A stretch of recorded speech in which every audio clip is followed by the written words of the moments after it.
with many a winding turn. Wow, that was nice. That leads us to who knows where, who knows where. I forgot how long it takes for this song to say the word brother. How's this on? But I'm strong, strong enough to carry on. Carry on.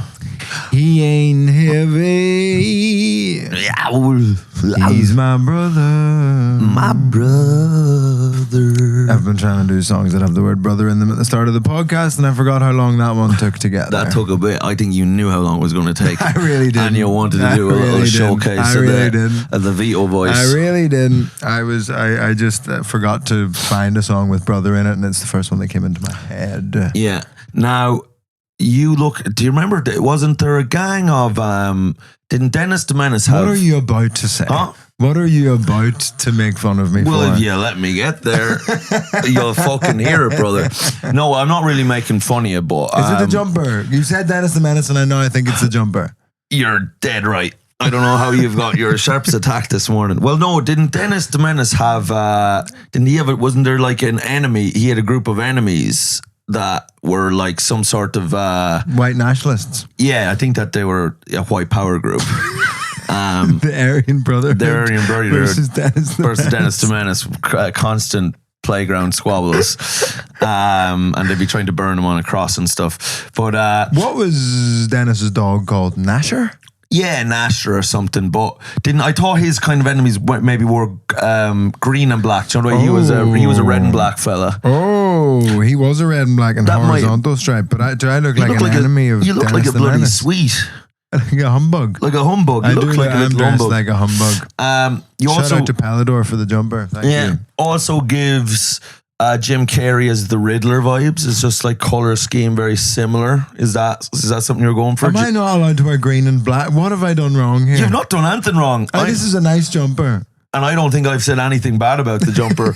I think I'm colouring in different... The enemy of Dennis the Menace crossed with the Riddler. The Riddler, Jim Carrey, iconic role. I don't know if I would call that an iconic role. Like, he never looked better. Couldn't have been sexier. I'm not slagging you off. I'm just evoking memories and feelings that this is giving me, but not in a negative way. I really want to take off the jumper now. You've made me very don't want to take off my what jumper. The hell? You love the jumper. You wore this jumper in Montreal. I did, in the French-speaking Montreal. You did, didn't you? For the Quebecois people.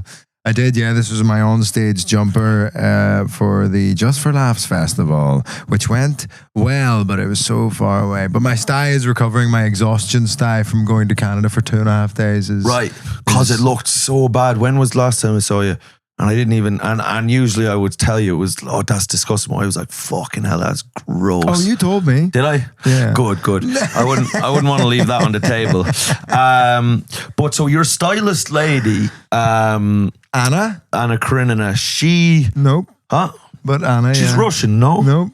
Are you sure? She's from Portland. Well, Oregon. I think she says that. I genuinely think she's Russian, but I think she's just lying about that. Such a visibly not Russian lady. Yeah, but it's all subterfuge. She's a stylist. She knows how to make herself look anyway. Do you know what I mean? Yes, she's a plant. A stylist. She's one of Putin's little pigs. Yeah, she's one of Putin's little pigs, and she's dressing you up. Why do you try and ruin every professional relationship I have? I've met the girl, and no offense, her breath is really bad, and I've met her, and there's an odor there, and it's just like, she's such a nice person. Have you not heard of a shower? And there's just, and then it's just, she constantly coughs into her hand and has little bits of mucus, and then just wipes it off in her pants. And I'm like, look, I get you might have a conditioner or something, but this is not nice to be around. Do you know what I mean? Yeah. Can you stop kicking me? Why can't I kick you? This sofa's so small. I'm going to build a small wall. It is a very small sofa. Me from you. No, obviously I've not met this Anna lady, but the fact, have. Huh? You have. Oh, have I met her? Yeah, my birthday drinks. Oh yeah, and then why does she keep doing that?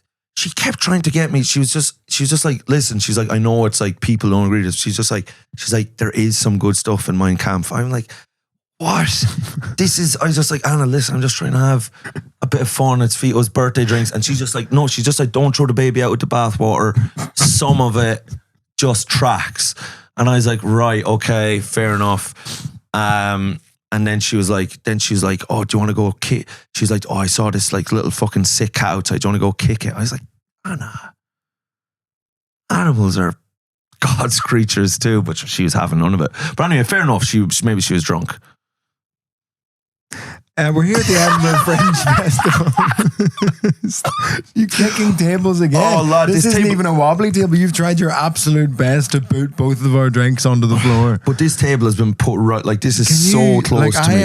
I am squeezing myself. There's the line. Yeah, but don't go over it. But you've dieted yourself into literally being like an Ethiopian long distance runner in the Olympics. That's what you are now. Kipchoge. I look like a Kipchoge. He's Kenyan. And I've only gotten fucking bigger and more girthy and more powerful. Fatter and wobblier. I'm not getting fatter, although I am getting fatter at the fringe, like this fringe. Already? Down in Edinburgh. We are 4 days in. I just can't. There's this place down the road from me called Hank's Sandwiches, and they do it all, brother. Mostly sandwiches? It's almost exclusively sandwiches. But they won't do, but like they'll do you so many different types. Like they don't give a fuck. Like that wasn't on my list. If I did a call out for recommendations from the people of Instagram, Hanks wasn't on the list, but I'm interested. What type of, is this good sandwiches or bog standard sandwiches? Look, well, listen, it'd be hard for me to tell the difference because you put something between the two pieces of bread and you got fucking 5 stars for me. No, so basically what they do, so like this morning before I came here, yes. I got a breakfast roll. So I got haggis egg, bacon, sausage, ketchup, big stupid fucking roll, smashed it into my face. It's a scandalous thing really to do in the morning. I don't know why people have decided. It's a mad thing to do, like hormonally. Yeah. To just start your day with like a pile of carbs and grease and salt. Fucking pile. It's mental that like someone has been like, this is breakfast food. It's fucking not. Yeah, it's sleepy food. That's craziness. It's sleepy It should food. be like, yeah, once a year, it's your birthday. Your wife shags you for the one time a year. She shags you and you get to have a fry. Because it's mental thing to eat any other time of the year.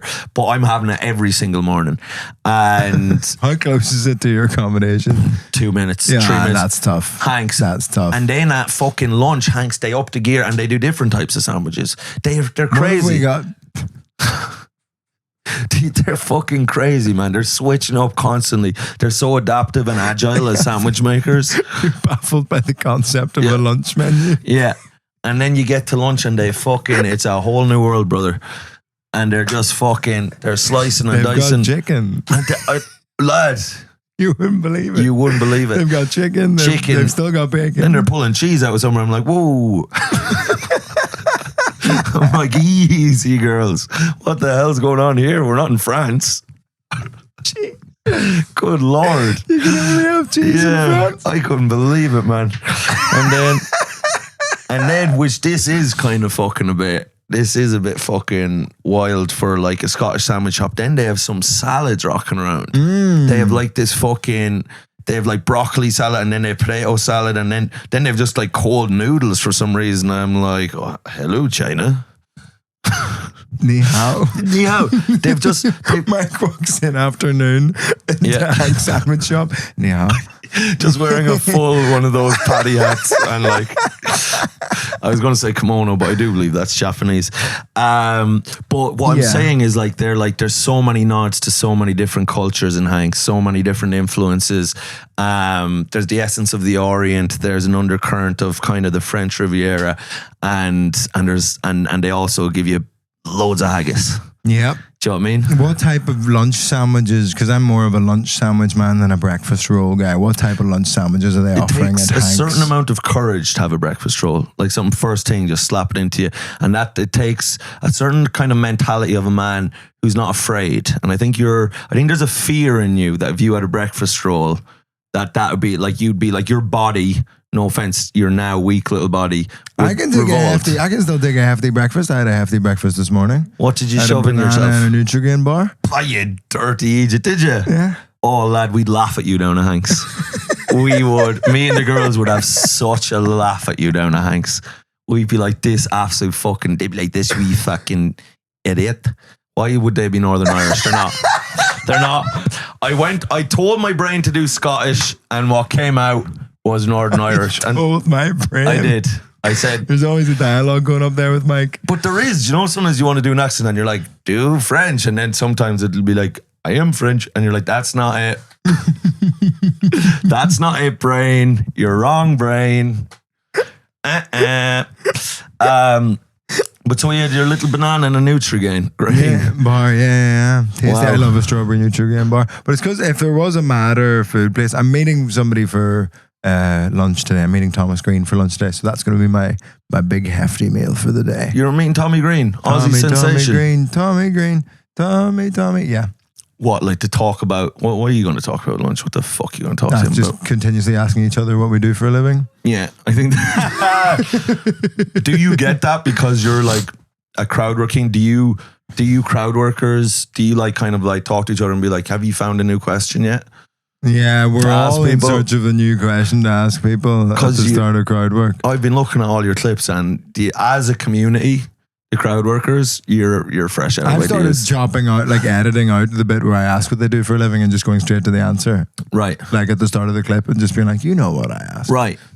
But would you not decide, like, would you not sit down with yourself now, Vito, and say, do you know what I'm going to start asking them?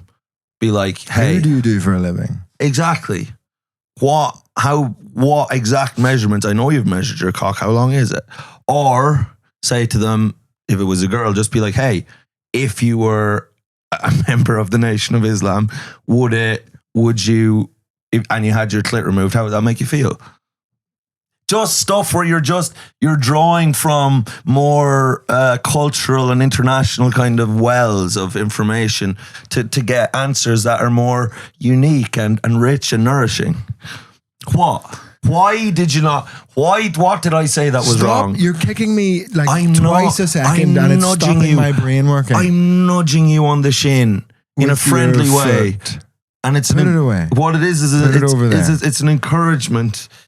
That's what you asked for. You asked for this. I didn't want to have to do this, and you've made me. And now look, I'm splaying, and nobody's going to enjoy this. I think people might. And it enjoy kind that. of encourages farting, which I'm not going to get into. On the most recent Channel 4 thing, you do a big fart. Big fart.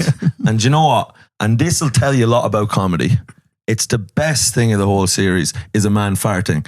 And that's, you can sit down with your little pen and paper and try to write the best joke and be like, oh, what if I was to satirize the political system in Russia? And then just better. Miles better. It is, isn't it? It's very funny. It's just funny to fart. And if you have a fart ready and you can let it go, by God, do that. I would like to dispute that your fart was a deliberate fart. See, you'd love to take it away from me. You love that with me now when I do something fun and you're like, oh, you didn't do that on purpose. I'm a bloody genius. And I farted. You thought you got away with it. I did. You know when you go to your head and you're just like, okay, easy now. Like, hold. Hold. Seep it out. Because to fart silently is like you need kind of, it's almost like you have to train your sphincter, I reckon, to kind of like just, right, let it out. Because you can't, any little slip and then, yeah, you know what I mean? Noise starts there. You've almost got to tense it and just ease But the also passage. relax. Like hand You it gotta out be your tense but arsehole. Like relaxed. just literally release it out like a little dove. But then this one just, and then I think Shirley, this is the Channel 4 thing where I farted during the end of you signing off, I believe. Yeah, which felt disrespectful to my sign off. And you know I what? didn't even get to say like and subscribe. No, you didn't. Before I let her rip her. It was really the height of ignorance. Yeah. It's just because you actually won the game by absolutely shitloads. By the way, that was an unbelievable performance by you. I did, you know. And then I thought to myself, God Almighty, I'm one of the joke writers of our generation, but I haven't won a game since. But No. it was. I did feel like I thought I was only good at voices and act outs. Turns out I'm also the greatest joke writer on earth. I couldn't believe it. I was like, is there anything I can't You do? should put some of those in your show. And that's right. I know. I was like, I should surely start putting jokes in the show instead of just going, and then I did it. And then so I thought I'm great joke writer. And then I threw out a fart and the fart's killing. And I'm like, by God. What the You're killing hell? it from both ends. The mouth, the hole, every way you can turn, I'm getting the job done. Yeah. He's getting it done in all directions. But speaking of Crowdwork, we did.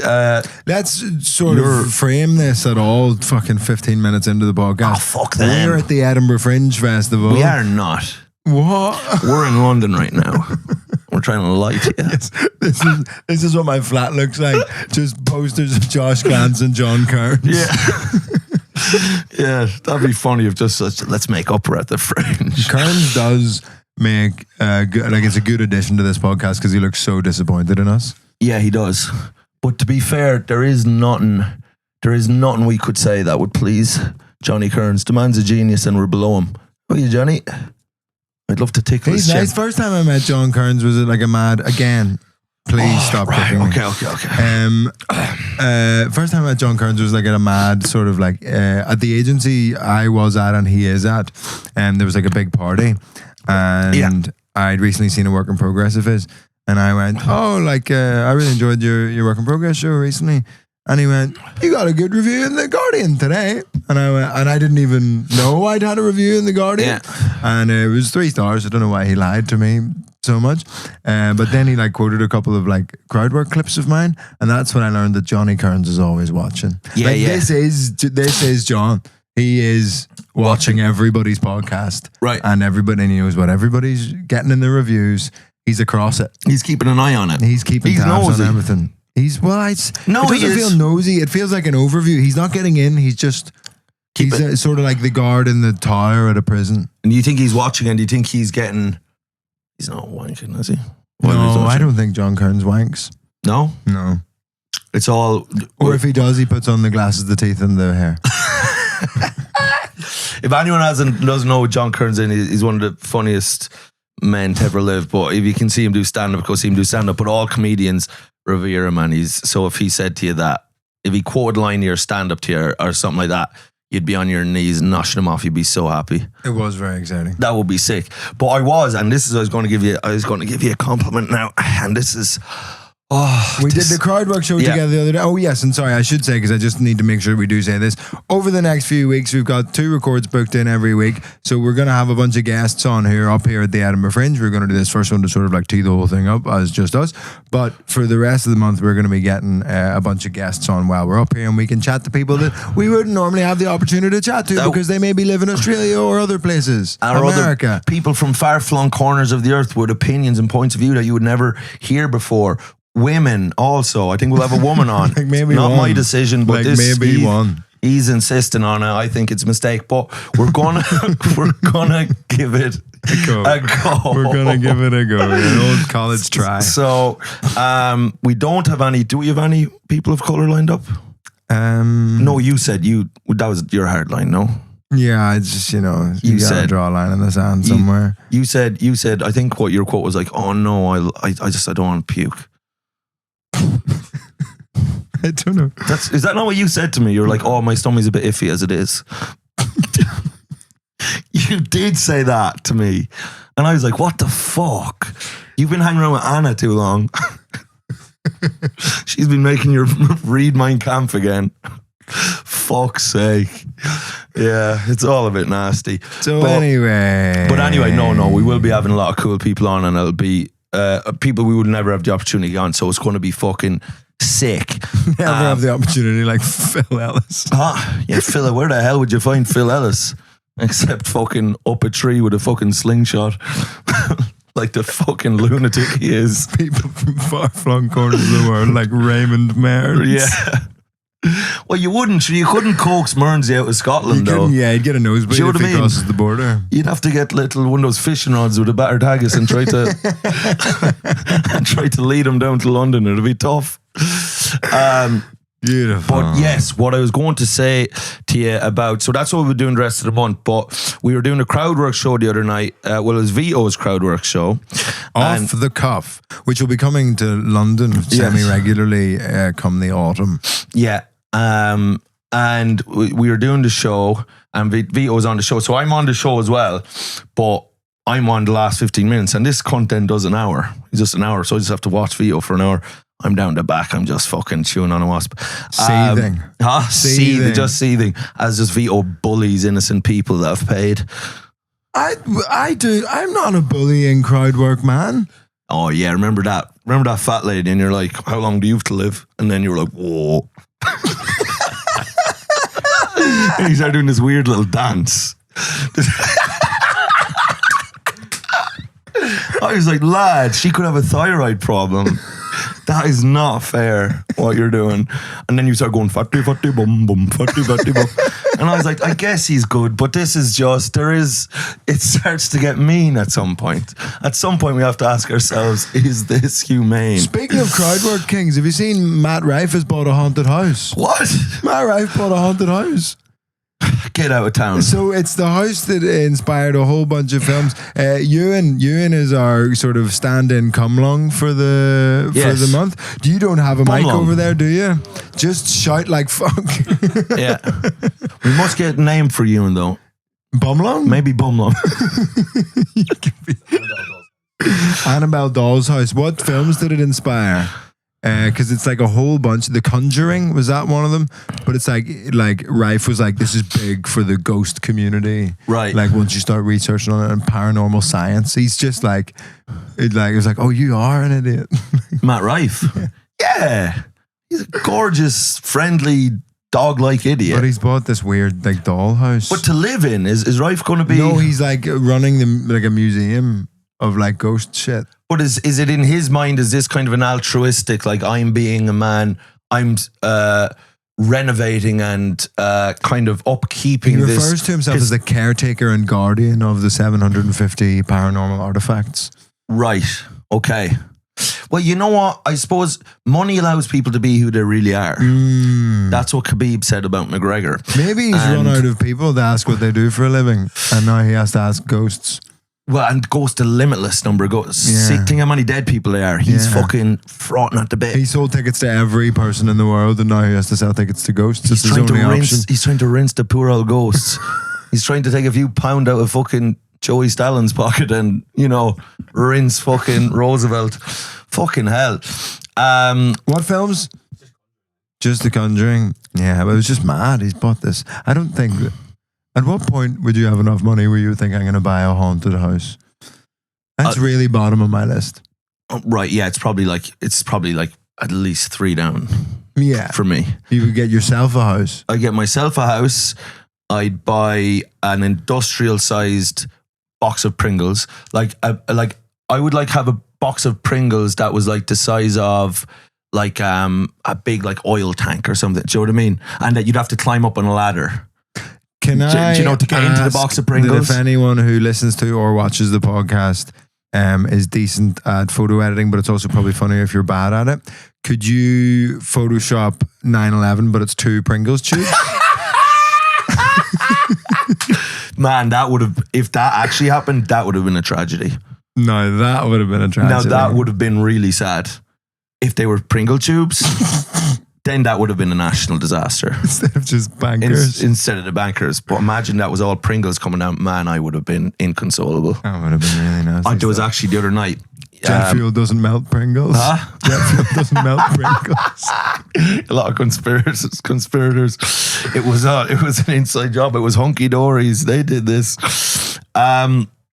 So you didn't get that hunky dories joke? I did. Yeah. Damn it. Okay. Hunky dories. I was thinking that's like a real like left field choice of like potential rival crisp company. But I asked my brain. I said, "Give me a crisp." And hunky dories. And they gave me hunky dories. And I know. You got Walkers, you got Tato, you got Doritos. Feels like the more natural rival to the Pringle. What did I tell you? Sometimes I ask my brain. I'll say, "Hey, give me a fucking Icelandic accent," and then I'll come out and I'd be like, "Hello, mio," and that's not the right accent. And then I say, "Give me a crisp." If my brain was helping me, it would have shoved out Walkers or something that would have got a better reaction from you. But my brain, which is just that I haven't been sleeping great. My new sweeties haven't fully kicked in yet, and so my dumb ass. Not surely. No, they take a month. It's been a month. It's not been a month. It hasn't been a month yet. My brain, no. It's been like 2.5 weeks, 3 I love weeks. the idea that like 2 weeks into the Fringe, you just go like Super Saiyan, Dragon Ball Z, fucking. You just That is what's going to happen, and your energy levels are going to be over 9,000. You're going to be fucked. You think crazy. I'm giving you abuse today? Wait till you see me at full pelt. Oh, mate. Yeah, you fat-headed autistic girl. Like that. And I'll just, yeah. And you'll melt under the power of my brain, of my fully functioning brain. You wouldn't want my brain to be It's gonna fully be like functioning. Lucy. You know that film, Lucy? Scarlett Johansson and Morgan Freeman. No. What? Lucy. It's called Lucy, isn't it? Yeah, it is called Lucy. Are you sure? What's it about? She is. They have these like pills or some shit that like make you like super good brain stuff. They make you use Super more good brain stuff. You make That's you like use some more night of say. your brain. But you know the way the idea is like your brain's like an iceberg. You only use like 5% of it, and there's Right. 95% that's sort of like unused. And I think she's smuggling it in like a bag in her belly, but the bag bursts. So like loads of these pills like seep into her system, and she uses 100% of her brain and can like stop time and stuff. Fucking And it's nice. Scarlett Johansson, and she's like, Right. And is it a good movie? yeah, I think it's a fun watch. I wouldn't say that it's like Well, I'm never going to be like that's one of the best movies of all time, but it's a fun watch that's worth a watch. And is that because Morgan Freeman's in it and he's a person of color? And that, It's fun. well, I know that kind of makes you a bit, doesn't it? Were you like, a bit queasy, no? Can we stop this? Because of your racism. Because of you and Anna, your stylists, joint racism. Because you talk to Anna each other. doesn't deserve this. And you're an echo chamber for each other's bigotry. Anna doesn't deserve this. Huh? Anna doesn't deserve this. I'm You can not- call me a racist. Leave my stylist alone. You leave my stylist out of this. I'll take it from me. But once you start having a dig at my stylist, That's where I draw the that's line. where it gets personal, brother. But so we were the guy in my front row the other day. So just people in your front row who just, I don't know if they've ever been to a comedy show, but there was him and his girlfriend, like she was just like at the start, just a little plastic bag with her, and she's just like taking out a fucking yogurt. This is like it's fucking 9:15. Your audience are fucking idiots. Just absolutely mental. 9:15 p.m. Yeah. Getting out of Petty Faloo. That's Yeah. crazy. Yeah. Well, listen, your audience are no fucking Oppenheimers. They're fucking the Lava Lamp crew. They're all fucking just fucking scanning the room for lava lamps they can stare at rather than look at you while you tell your jokes. But my people are more kind of just eaters, just like kind of like cattle in a way. Mike's audience. Just chewing on the cud in the audience. Just masticating. That's right. They'd be a lot of fans of Hank's Sandwich Shop in at my show. So this lady was she was up the front and she was eating the yogurt. And I just said, oh, look, I'm just getting into my show. I just like, oh, fuck it. Leave it off. Just get on with the show. You don't want to get into this with the yogurt Can lady. I ask some questions about the yogurt? Yeah. What type? Activia? That's my guess. No, it was one of them ones. I think it was one where you poured a granola in on top No, it wasn't a corner one. Yeah, it was. It wasn't a combo yogurt. That's crazy. It 'cause was. That's got texture and noise. That's right. Oh my God. And do you know what? And I could have made a whole thing about it at the start, but I was just... I reckon if that had happened in a week and a half's time, when you're a bit more settled in Yeah. your show and you know what's happening, you're spending 10 minutes just absolutely having the time of your life with that. Yes. But I know the exact feeling of like, I can't go off piste too much because I don't really know the piste that well. That's right. And it's right at the start of the show, and I'm just like, I just want to fucking... and my show's been coming in at an hour, so it's like I don't want to waste time. So anyway, I was like, right, I won't... whatever, leave that off. And then anyway, I'm doing my show and I'm part of the way, a good way. Sorry, I have another question. She have a spoon? Yeah. Metal spoon or plastic spoon? Metal spoon. That's crazy. She's Yeah, brought yeah. a spoon. This has been her plan. That's right. She's organized enough Yeah. to bring a yogurt and a spoon, not organized enough to eat it when there isn't a show on. Because if she's in the front row, she's been sat there for at least 10 minutes 100%. before the show starts. Yeah. It's absolutely mental. But now, to be fair, she's not in the right here. She's like in the right side of the room, front row. Even still. Yeah. No, it is. I know how they seat that room. It's from front to back. That's right. And she's an utterly deranged little yogurt eater, and she's sitting over there. I said, right, whatever. Sure, this woman's for the birds. She probably doesn't really know where she is. She's on some sort of an outing. I think she wants your attention and affection. So she's there chomping on the fucking yogurt. I'm carrying on with the show. Then part of the way through the show, I'm in the middle of a bit, as I often am, and I'm in the middle of like some big as often tends to be the case during my show, I tend to be in the middle of bits. I don't know how I get myself into these bloody sticky situations. But anyway, so I'm in the middle of this bit, big stupid act out that I'd be doing because I, don't write jokes really. So I'm just doing voices and faces, and she just starts rustling around in the bag. Oh no. Like just kind of like just looking for a second yogurt has hit the show. Right. Exactly. A second yogurt has hit the show. Never forget. An inside yop. No. Is that could we go with that? An inside yop? It was an inside yop. Anyway. That's surely good crack. So anyway, she's rustling around, and next thing she whips out a little fucking a box, a little salt and vinegar box of Pringles, a little salt and vinegar, and gives it to the fella beside her. Red rag to the bowl. Red rag to it. So now you've got my attention. Blue Pringles tube to a mic. That you know is what I mean? Unbelievable. That's like you're just like. They're asking for trouble. I think they want your attention and affection and to be part of the show. Well, I think I'm probably the most famous Pringle lover like alive. I don't know anyone else who talks up Pringles like me. I don't know anyone else who is committed to the brand of Pringles. We gotta get a brand deal from Pringles, surely. I mean maybe like after the 9/11 like we won't, but like yeah. That might not help. The 9/11 thing won't. I don't know. Is that's going to boost sales? Brand new Pringles ad on TV is the two Pringles tubes in the middle of New York, and Mike just like. But who's hijacked the mic? Like someone has hijacked. It's you. Just You're me. flying yourself. I'm flying myself into two big boxes of Pringles.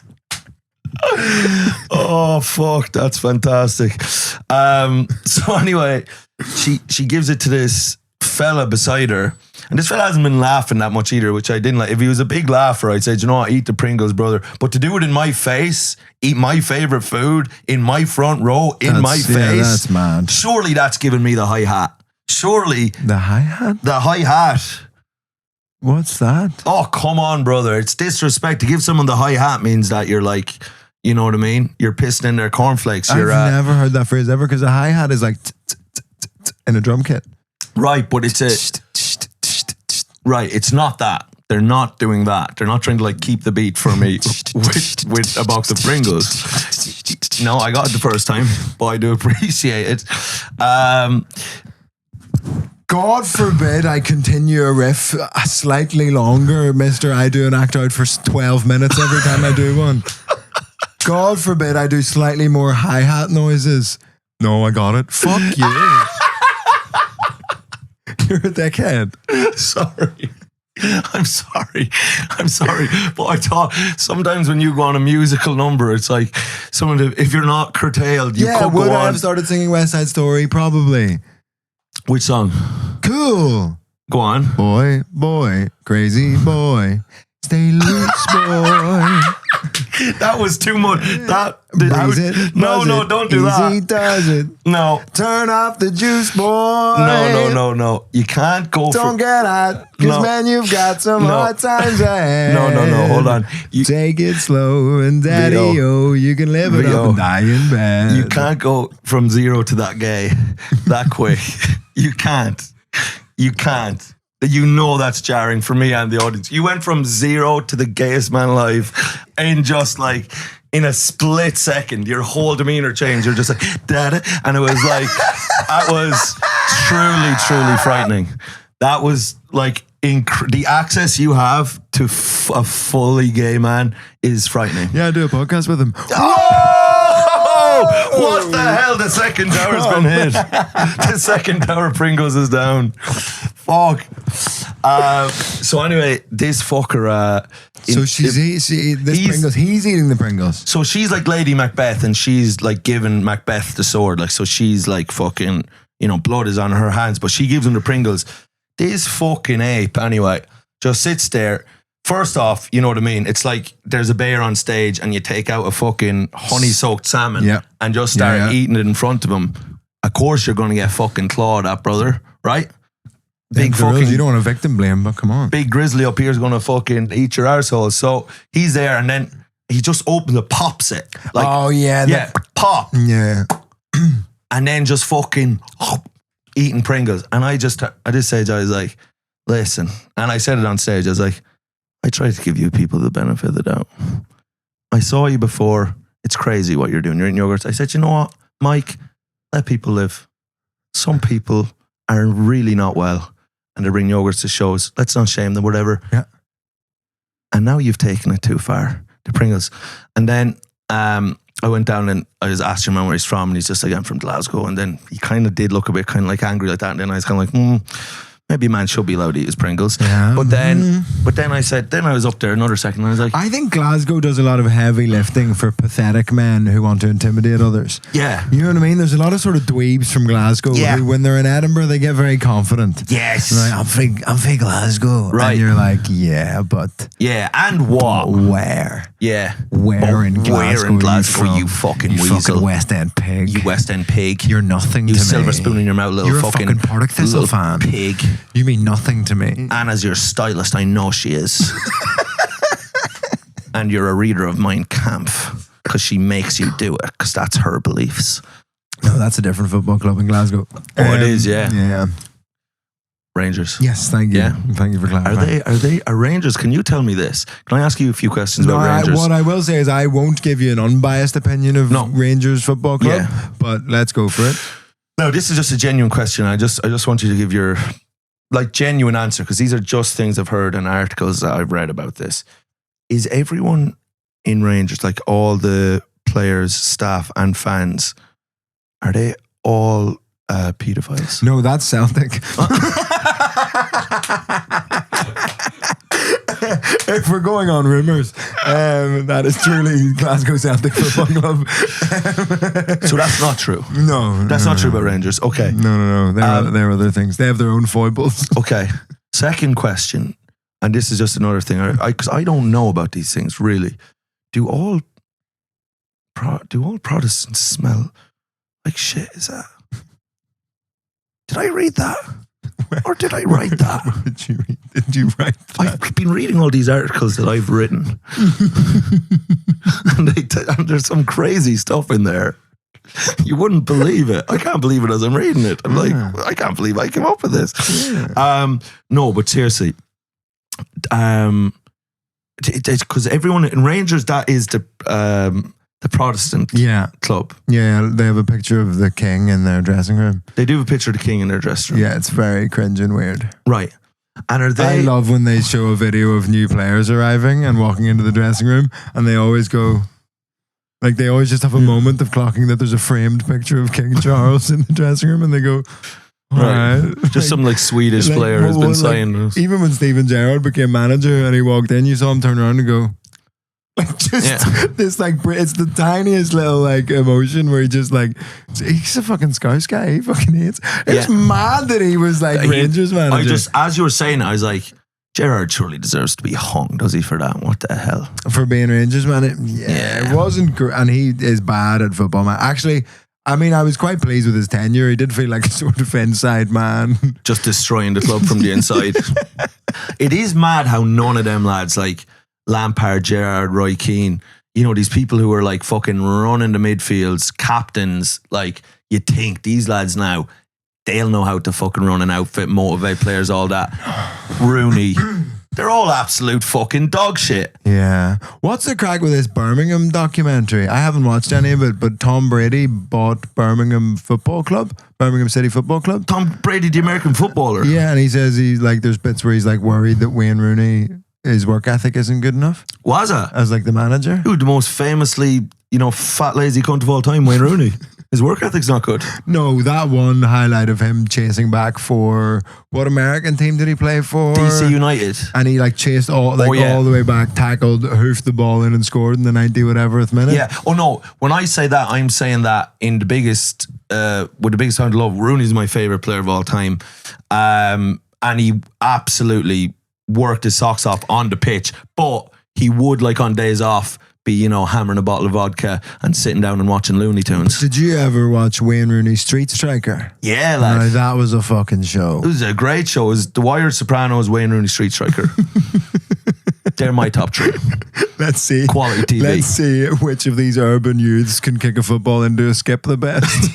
That was basically Wayne Rooney's Street Striker. That was the pitch. That was the pitch to the producers. Now, hear me out here. What if we got the kids to kick the balls, not into goals? That's what everyone's doing. Into bins. Bins and through tires. Big lorry tires. Big lorry tires. The overheads of this show are going to be fucking no money. We'll drop the football off a big block of flats and see who can control it the best. Who can control it off the top.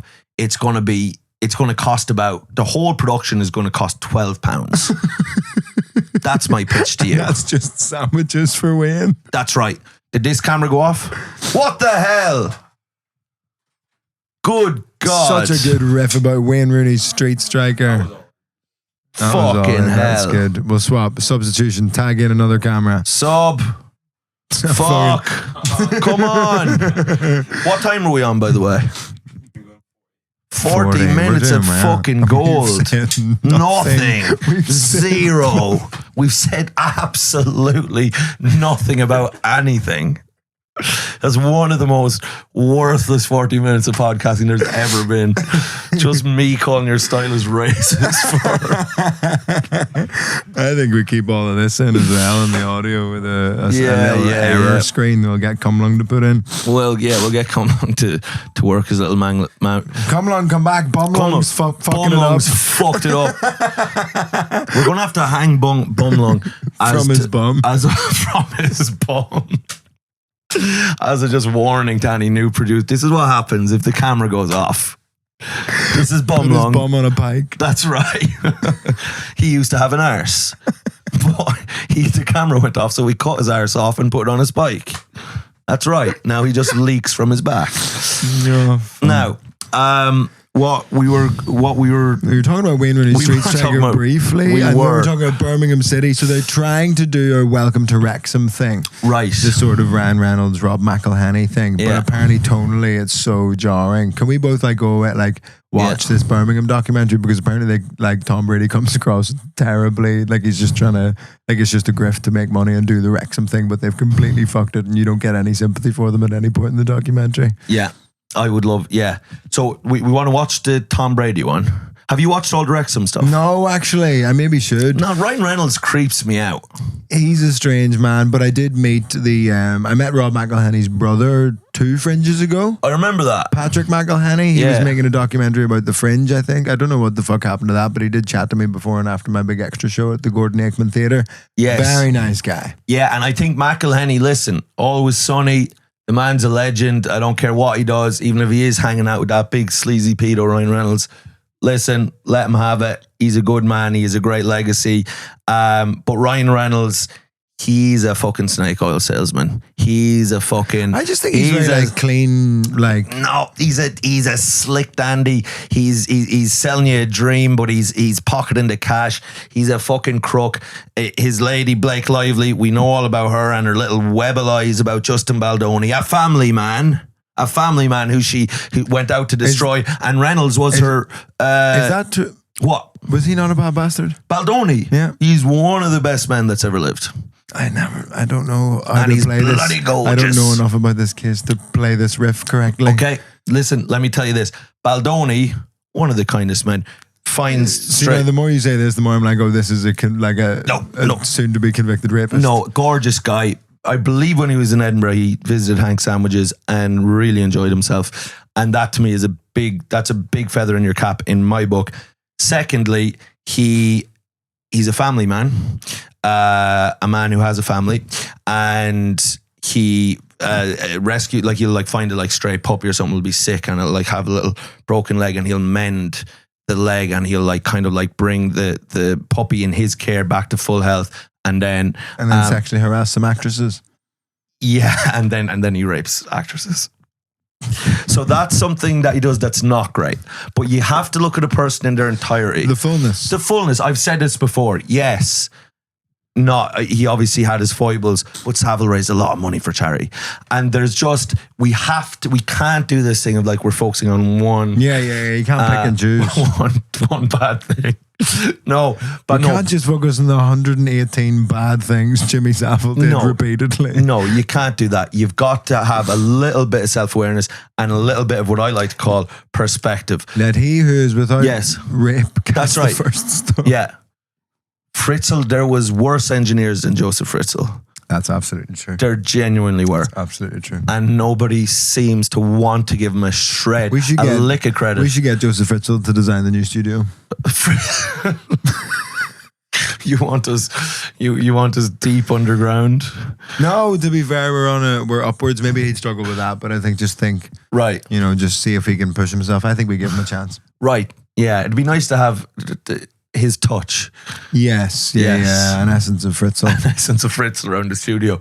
But no, Baldoni is sound. Like he's like a good fella, and Lively was like Blake Lively was just fucking absolutely acting the maggot, fucking trying to get control of the movie. I don't feel comfortable going along with this. No, take my side, take Baldoni's side, because hey, believe women. Hey, we're a man. Believe women. We're like you. Believe women. We're like you. We've got the same equipment downstairs, and we're on the same team. And if we don't stick together, we're all in trouble, brother. Come on, Team Baldoni. Come on. No. I don't. You're not getting along. I don't know what to do. Come on. No, lad. I'm serious. I've looked up the case. And it said in the articles that you wrote. In the articles I wrote, and it said, yeah, okay, he literally raped, I think, 2 times, and it was, and he was drunk. So, and she's trying to make a big deal. No, he didn't. He didn't do any. I'm not saying that word anymore, by the way. Okay, Baldoni. I'm not saying it one more time today. But no, seriously, he was. Look it up. He's sound, and she's a bit of a wagon. And Reynolds is has blood in his hands. Vague understanding from a distance is that he was a bit of a bad bastard, but they went on this crazy PR smear campaign that maybe was like a bit much in response to him being a bit not great. No, he wasn't. He was a legend. And no, I'm serious. Let's get this back on the tracks. We will get this back on the track. So now what I want to talk to you about is a little known figure called Pol Pot. No, I'm joking. Cambodian dictator Pol Pot. No, when we were doing the Crowdwork show, I was going to give you a compliment because we were doing the Crowdwork show the other night, and I had to watch it an hour of it because I was on after the hour mark. And when I say it's had to watch, it sounds like it's bad because it was very enjoyable. But and I thought, by God, this now Crowdwork is obviously an absolute scam. But I thought I'd make it into art. By God, Angelone is very good. I thought by God, VO is. It's not just same old shit that you see everybody do. I thought VO is very, very, very, very good at this. I thought you were excellent. That was good fun. I felt like it was a good one. I thought, good God, you were coming up with some fucking great lines. I was like, Jesus. But then you came on and stormed it, and you're very good at that sort of like. That's why I always tell the guest on off the cuff to like watch the whole show because you got to come in preloaded. Yeah. To just like open fire on the crowd, essentially. That's right. Like ready to go. You have to know everything that's happened, so you can just come on and go bang, bang, bang, bang, bang, bang, bang, and it's great. If you watch it, it makes it easy because you can just come on and just be like, "You're an idiot. What about you? You fool, you," and then just fucking throw a few kicks at people. I think I did start touching some of them. There was a fun moment right towards the end where there was a white guy and a brown guy sat next to each other, and you just went, "You two are brothers, yeah?" And that was my friend Naveeth from back in Belfast. Was the brown guy? Oh, was it? Yeah, he's a saxophone player back in like Belfast Youth Orchestra. And he messages me after. He's like, "Oh, sorry, I had to shoot off. I wanted to stay for a drink, but my dad was picking me up." And I was like, "You and your brother." It's just such a classic joke, isn't it? Just old joke. Just, is that your brother, is it? Such a good bit of but fun. there is something about the Crowdwork thing. Like when you're on there, there was just some, because you have to, and you will be able to speak to this more than me, but like, you kind of have to just go with what your brain gives you at some point. Yeah, because you're just going. You're just on. You're just on talking. to be quick. But just sometimes, like, my brain says the worst possible thing you could imagine. You're asking your brain for a funny joke and it just comes back with racism. Fucking horridness. And then you're just like, I'm so sorry I didn't. But what's nice about that is, like, I think when you're doing crowd work in the context of like a normal show, yes, like you're hosting or doing a lineup show, I think there's no, like, there's more of a risk to saying the wrong thing. Whereas I think when people come to off the cuff, they're like, oh, it's all just made up on the spot. So there's a sort of leeway of if you say something crazy, they go like, oh, that one didn't work. Yeah. On to the next one. Like, you know what I mean? It's just like, there's a sort of forgiveness in the room, even though every time you said something mad, you went, cut that. And I was like, this is a live show. the audience are there. Like, what do you think's happening? I'd also get down on the ground and kind of hide from, and hopefully the joke would go away if I got down and hid from the crowd. Cut that. Yeah. We should talk about something. We should talk about something. We will. We'll get to a topic because we had topics arranged before we started. You were worried. I always think when we haven't podcasted for a little while, especially in a new environment, we don't need to prepare anything to talk about. Yes. Because something will happen. Right. That'll send us on a mad one immediately. But you always think to yourself, you're always like, we need to have the safety net. The safety so net, so things to talk about. And so, and speaking of that, one of the angels of this podcast, and who's someone I think is possibly one of the most important people walking the earth right now, and probably one of the greatest artists of our time, Sweeney, has a listener of the podcast. A listener of the podcast, an avid listener. She's all tits, and she and just when she listens, she's got headphones. She's got headphones on her tits. Big pair of Beats on her tits. Her tits just nod. That's the next ad she's gonna do. Yeah, my tits are different. Everything racist. We say the tits just nodding along. Yeah, yeah, I like that. So Sydney, our beautiful Sydney, our beautiful angel Sydney is being attacked. She's being called like a racist eugenicist. Yes, for doing an ad for American Eagle jeans. That's right. And I think everybody's lost their minds. People are gone mad. People are like, people who I like and respect are saying that she's made a racist ad.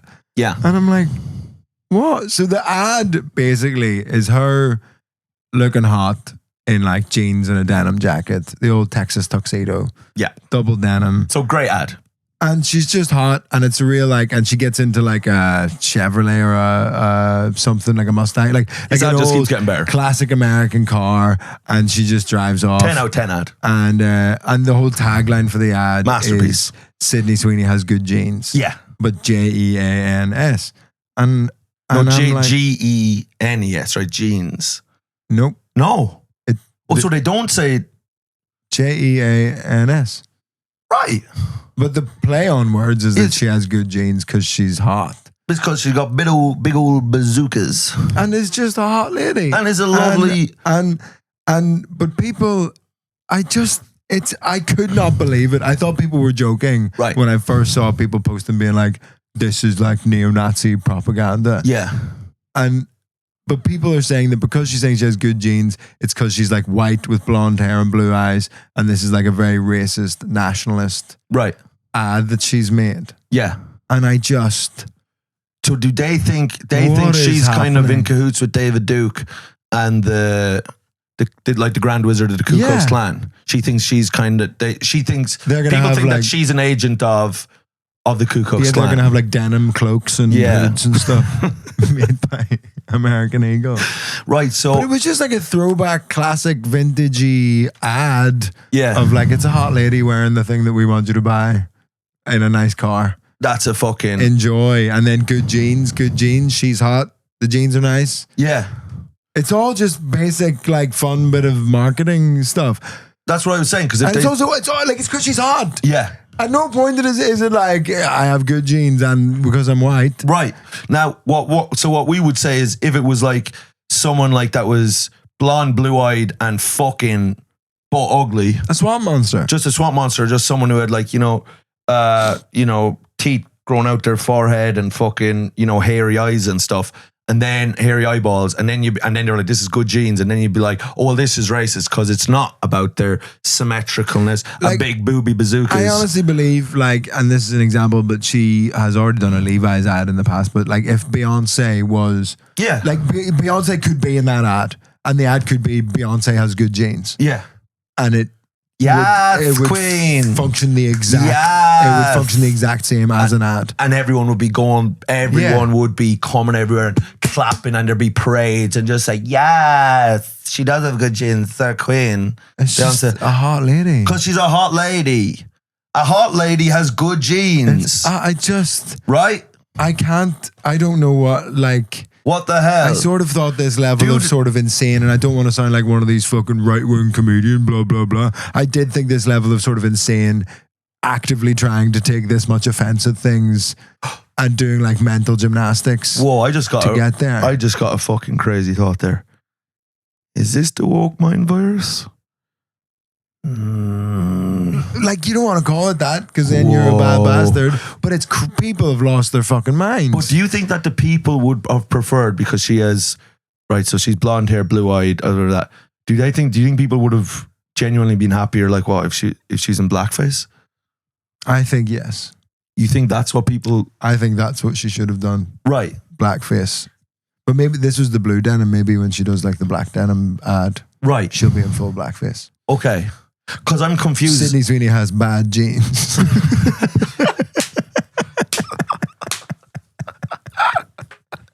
This is what you wanted. This is what you asked for. Sorry. We're kowtowing to the woke mob. Sorry. Poor old Sydney. You have to think about I don't know about that. I think it's crazy that people are calling her racist for doing that, or at least stupid for doing a racist ad in their mind. She, again, I've said this before, she slightly scares me as someone who's so, and in a way, fair play to her, is so just cashing in. Right. She's just I'm hot. I'm an okay actress. I'm going to just sell all of that as much as I possibly can for the next 10 years, I'd imagine. But you have to imagine, because those, and I'm assuming they're natural bosoms from the 1,000 hours I've stared at them. That's my read.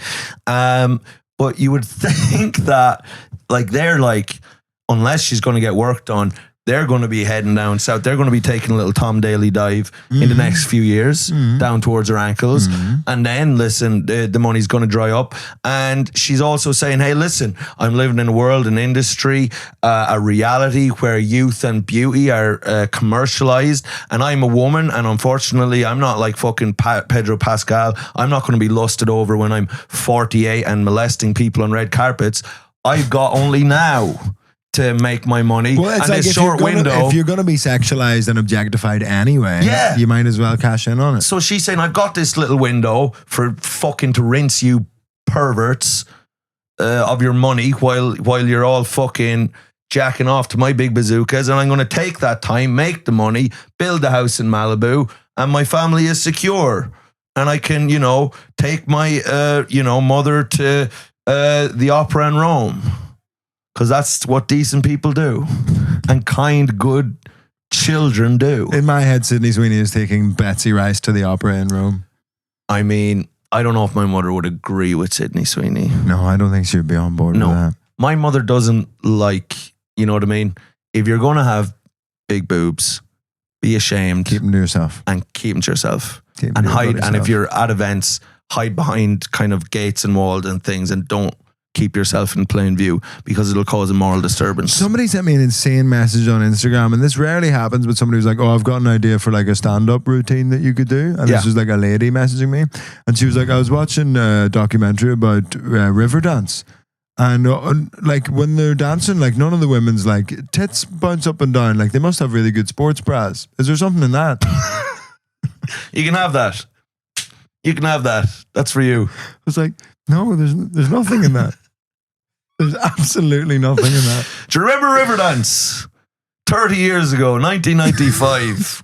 It was before I was born. You remember that? A couple of years before I was born there, they put it on in the ad break of the Eurovision. Do you remember that? You must remember that. Anyway, you'll have remembered from that 30-year-old video. No matter the size of the tits on the woman, there wasn't a stir from the tits. These tits were like fucking statues. You couldn't cajole them into moving if you tried. And I says to myself, what the hell is going on there? Are they wearing sports bras or what?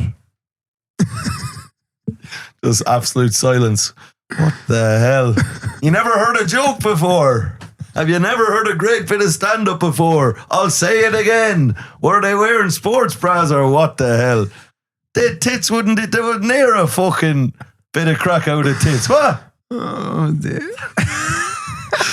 The crowd just start throwing like rotten fruit at you and stuff. What the hell? It's getting pelted with a turnip in the head. Jesus. Fuck's sake. Good battle. And then fucking Liam Neeson is fucking. Oh yeah, but talking about that could be the future for Sydney Sweeney of like she'll disappear for a bit and then come back as like an esteemed actress who doesn't wear makeup anymore. Yeah. The Pamela Anderson trajectory.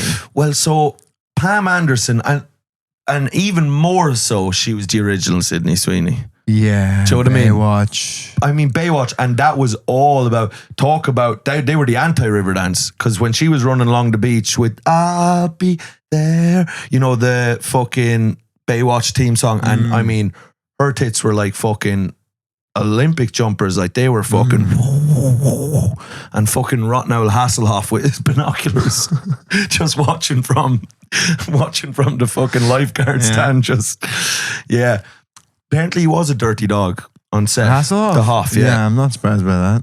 Yeah, he does. He's sort of a he looks like a strange- kind of a German pornographer. He has that like kind of sunbeck kind of. Yeah. Do you know what I mean? And like tight, like curly hair, but it's all like greasy. That's right. Yeah. He was big in Germany. Do you know that? Hasselhoff. Yeah, I can see that. That's where he was. And I think it might have been just the name. Like they're just like, Yeah, they're like, oh, he's we love Hasselhoff. Yeah. This is very good. Well, fair play to old Liam Neeson. Oh, lad. That bounced back from the racism allegations a few years ago. That's right. And now he's with Pamela Anderson. He's coming out with a new hit comedy. He's lying down on top of the, America's Sweetheart. There's 20 years between them, nearly. Is there? Could we get Liam Neeson age and Pamela Anderson naked? Tit size. What?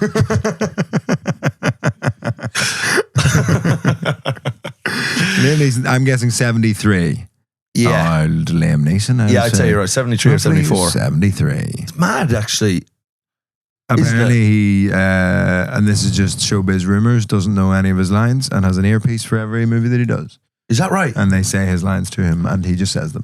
There's a fucking... That's a dream gig, to be an actor just getting fed lines through an earpiece. I think you get to a certain age and stage. I think Jack Nicholson used to do that as well at the end. And Brando apparently would never know his lines, so they'd always have him on teleprompts off screen. So you'll see Brando do a thing where he does this thing that people used to think was great acting, where he just goes, yes, he's like, I was talking to the girl, and then he'll just kind of... And he does this like kind of tortured look to the right, and he's just looking at his lines. And everyone thought it was this Brandonian brilliance. It says he doesn't know his fucking lines. Yeah. Fuck's sake. Mescal's following a great tradition. 73, spot on, and Pam Anderson, 58. 58. Yo, A spry pretty young good for me. thing. 15 years between them. But that's good gravy. I remember there was a guy in my rugby team, Brendan, and we were talking about his dad. His mum and dad, there was 15 years between them. His dad was 15 years older than his mum. Yeah. And this was at under 16s rugby. And people were like, oh, that's pretty fucking class. You know, like 15 years, he's doing all right for himself, the old fella. And I was like, yeah, Brendan. So if the same thing happens to you, your wife has just been born. And he was like, oh. I don't like that It's carrying so around much. a baby. It's my wife. It's my new wife. It's not ideal, but this is what we're working with. When I'm 70, you're all going to think I'm cool. That's right. Do you know that rule that's like, it's Half your age plus 7? half your age plus 7. And it's I'm a firm believer in that. no, it's good. So if you think Liam Neeson, so he's 73, so basically, so 36 plus 7. So he could be dating a 43-year-old Yeah. or 44-year-old. Pamela Anderson's a bit old for him, actually. So she's she's an old bit of gear for Big Leamy. So he's actually being very age appropriate. They're very cute together. I hope it's not just publicity for the movie. I'm going to go see the movie anyway. It looks really funny and fun and silly. But I hope that, because they just look so sweet together in their little interviews and all. I know. It's very nice. And you just want Leamy to be happy, because Leamy lost his wife there a number of years ago. Yeah, Natasha and Richardson. hasn't been with anybody I think since. Michael Schumacher skied into her. It was a separate skiing Oh, was incident, it? I think, yeah. Oh, I thought that was two of them crashed. I'm sorry. I'm sorry. There was no need for that.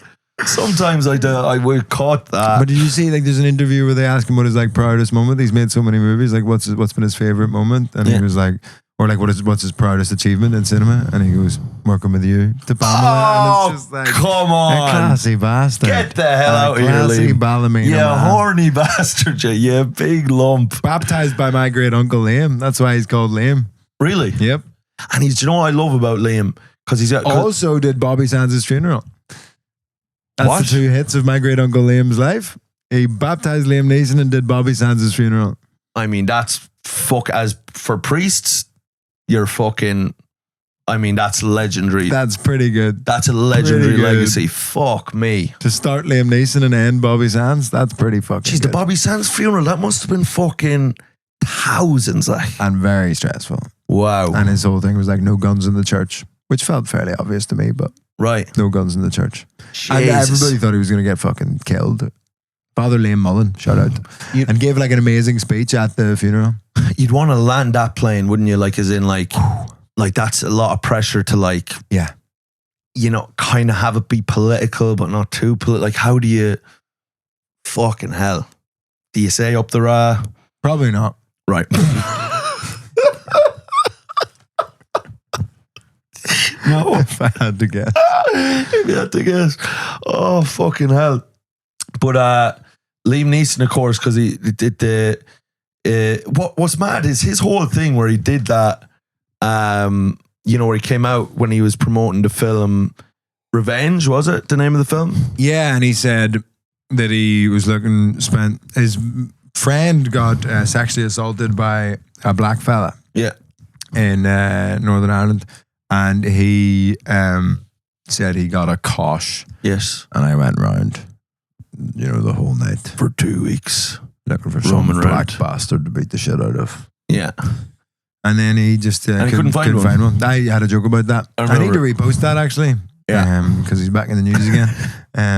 It was like he spent 2 weeks trying to find a black guy to beat up and couldn't. In Belfast. That'll show you the. It's the most. That's how diverse Northern Ireland is. 2 weeks going, there's got to be one. Fuck's sakes. And then I said he just ran out of racism. Yeah. Just ended up beating up your father. I'll do. We'll do an Italian, fuck it. But to be fair to Liam in the context. I feel like, because he was like, and in the whole context of the story was like, here's something I regret. Revenge makes people do horrible things. Yeah. Like, do you know, it's like, Yes. and everybody got so angry at him for that. And I was like, what do you want? Like, we all have sort of fucked up tendencies. But also it's that idea of, like, he's saying, hey, I'm a human being and I did this bad thing out of a place of revenge and feel bad, you know, and I did this problematic bad thing and I'm ashamed of it. And that's an example of when things like that can go really bad. And then everyone just pile on him. It's like, well, now no one will ever admit. Especially around that time, the whole thing was like white people need to come to terms with their internalized racism. Right. And like stuff, like bad thoughts that they've had. You sort of need to own up to that. And then Liam Neeson was like, oh yeah, I had this once. And everyone was like, you fucking fucking bastard. And you see every other white person that was about to just turning around, going back into their house. We'll say nothing. I'd say we'll keep it under wraps. By God. Have a good one, Liam. Yeah. So no, Liam. Where are we at over It's there? got to be an R10. R10? We'll do a short Patreon. Fuck off. What the hell? The Patreon, Fuck off. The Patreon will be lovely and good and full of myths and history. So what we're going to be talking about on the Patreon, we're going to be talking about fringe runs that we've had. Yeah, from the past. We're going to talk about Oasis and how their tour is going, and Mike is going to see. Mike's going to fucking Oasis. We saw Happy Gilmore 2. We're going to be baby. We're And going the to South Park episode as well. The South Park episode of Trump. We're going to be reviewing all that, and we're going to be saying salacious salacious secrets from our lives that we would never say in the public episode, and there'll be gossip about people that you know, your friends, your family members that we know things about, and we're going to tell and talk about, and it's salacious gossip. People have been cheating, people have been murdering, people have been doing all sorts of things, and you can only find out on the Patreon. Patreon.com/parenting. Get involved. Come see both of us on tour. What the hell? In the coming months. Nice. Bye. Bye.